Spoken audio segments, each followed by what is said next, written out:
Juan Ramón Rayo, doctor en Economía, director del Instituto Juan de Mariana. ¿Qué tal? Muy buenos días. ¿Qué tal? Buenos días. ¿Cómo puede afectar a la economía de Madrid, de la Comunidad de Madrid, esta medida?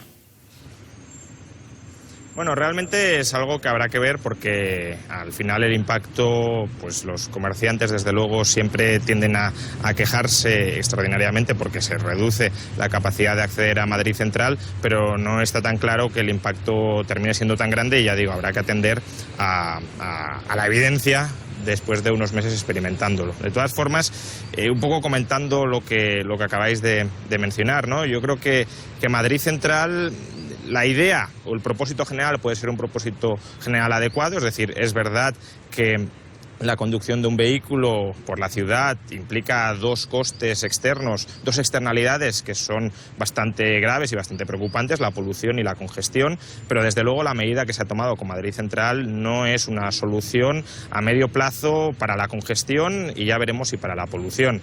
Hay medidas, y las habéis comentado, que son más inteligentes, que habrían sido más razonables aplicar, como por ejemplo la tasa contra la congestión de Londres o de Estocolmo.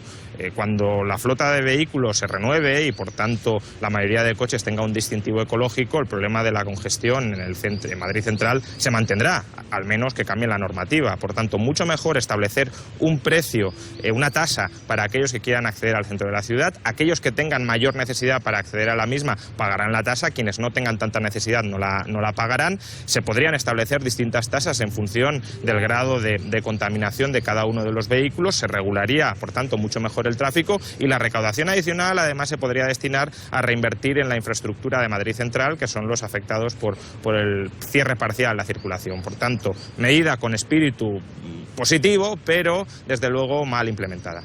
Doctor, quiero conocer su opinión sobre el informe y las conclusiones de ayer en el Congreso de los Diputados sobre la Comisión de Investigación de la Crisis Bancaria. Josué Coello, Bolsa de Madrid, cuéntanos, ¿a qué conclusiones llegaron los grupos políticos? ¿Quiénes consideran que fueron responsables de la crisis bancaria?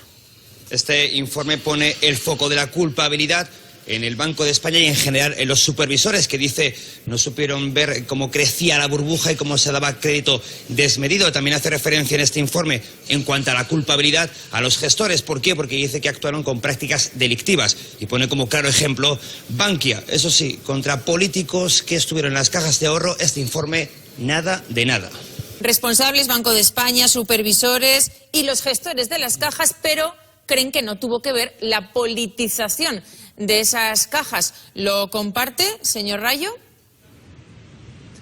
El informe me parece una vergüenza. Es verdad que no se puede culpar a la crisis financiera de un único factor. No tuvo la responsabilidad solo el Banco de España, aunque la tuvo. No la tuvo solo Lehman Brothers, aunque la tuvo en gran medida. Y desde luego la tiene, aunque en el informe se exculpe la politización de las cajas, es decir, la corrupción que giró en torno a esas redes clientelares que se constituyeron alrededor de las cajas. Y me parece muy relevante que observemos qué grupos políticos han votado a favor de este dictamen en el que se blanquea el papel de las cajas de ahorros o la politización de las cajas de ahorros, qué grupos se han abstenido y qué grupos han votado en contra. ¿Qué grupos han votado a favor? Pues aquellos grupos que estaban dirigiendo las cajas de ahorros, que estaban politizando las cajas de ahorros. Es decir, PP y PSOE, que fueron los que colocaron ya no a externos en la dirección de las cajas, sino a miembros de su propia dirección en las cajas de ahorros y que generaron un agujero tremebundo en las cajas, dicen que la politización no ha influido.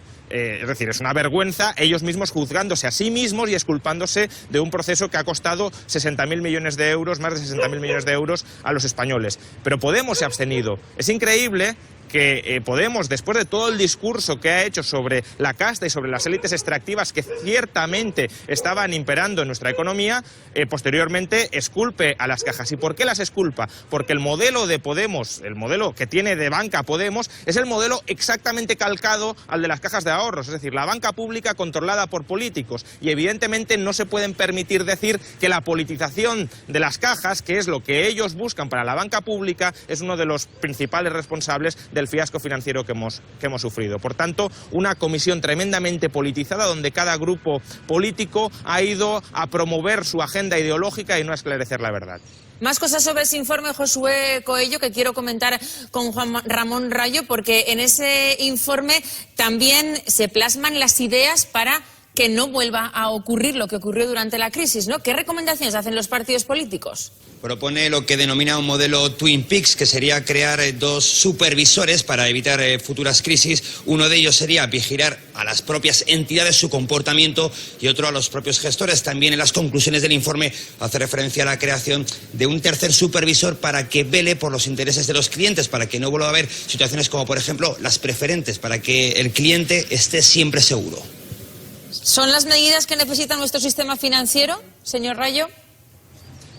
No. Vaya, parece que no han dado una, ¿eh?